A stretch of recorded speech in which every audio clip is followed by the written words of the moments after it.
বাচ্চা দেখো যে রুলস অফ কারেকশন আমরা আজকে আলোচনা করব বিসাইড এবং বিসাইডস এই দুটো বিষয়টা আসলে একই না আলাদা। লক্ষ্য করো বিসাইড আরেকটা হচ্ছে বিসাইডস, অর্থাৎ এর শেষে পরে এস আছে আর এটাতে এস নাই। এই যে বিসাইড মানে হচ্ছে পাশে থাকা বা পাশে, বিসাইড মানে পাশে, বাই দ্য সাইড অফ, যেটাকে আমরা পাশে বলে থাকি। আর যখন বিসাইডের সাথে এস যুক্ত হবে এটার মানে হবে বিসাইডস মানে অধিকন্তু বা ছাড়াও। এটাকে আরেক ভাষা বলা হয় ইন অ্যাডিশন টু। আচ্ছা মনে রাখবা তোমরা বিসাইড মানে হচ্ছে পাশে থাকা, বাই দ্য সাইড অফ।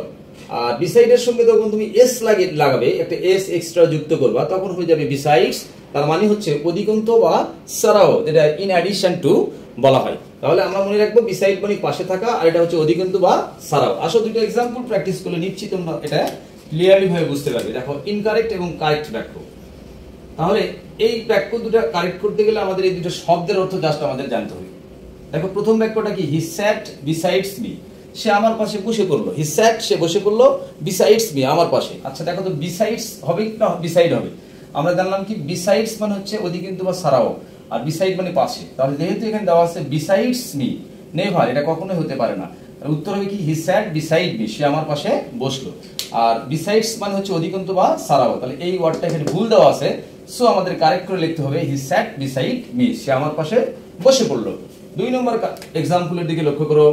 এইটা হচ্ছে একটা ভেরি ইন্টারেস্টিং বাক্য, বিসাইড মাই মাদার টাং, আমার মাতৃভাষা ছাড়াও। দেখো বিসাইড মাই মাদার টাং, আমার মাতৃভাষা ছাড়াও আই ক্যান স্পিক ইংলিশ, আমি ইংরেজিতে কথা বলতে পারি।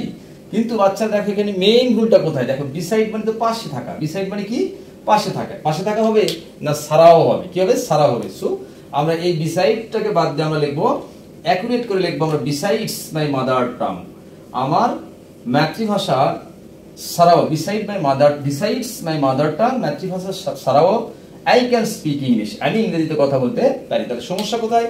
এই বিসাইড এবং বিসাইডস এর মধ্যে। যদি আমি বিসাইড লিখি তাহলে কিন্তু উত্তর আসবে না, কারণ এটা মানে হচ্ছে পাশে থাকা, আর বিসাইডস মানে কি অধিকন্তু বা ছাড়াও, অর্থাৎ besides my mother tongue I can speak English. আশা করি এই আলোচনার মাধ্যমে বিসাইড এবং বিসাইডস বিষয়টা তোমরা ক্লিয়ারলি ভাবে বুঝতে পেরেছো। ধন্যবাদ সকলকে, আল্লাহ হাফেজ।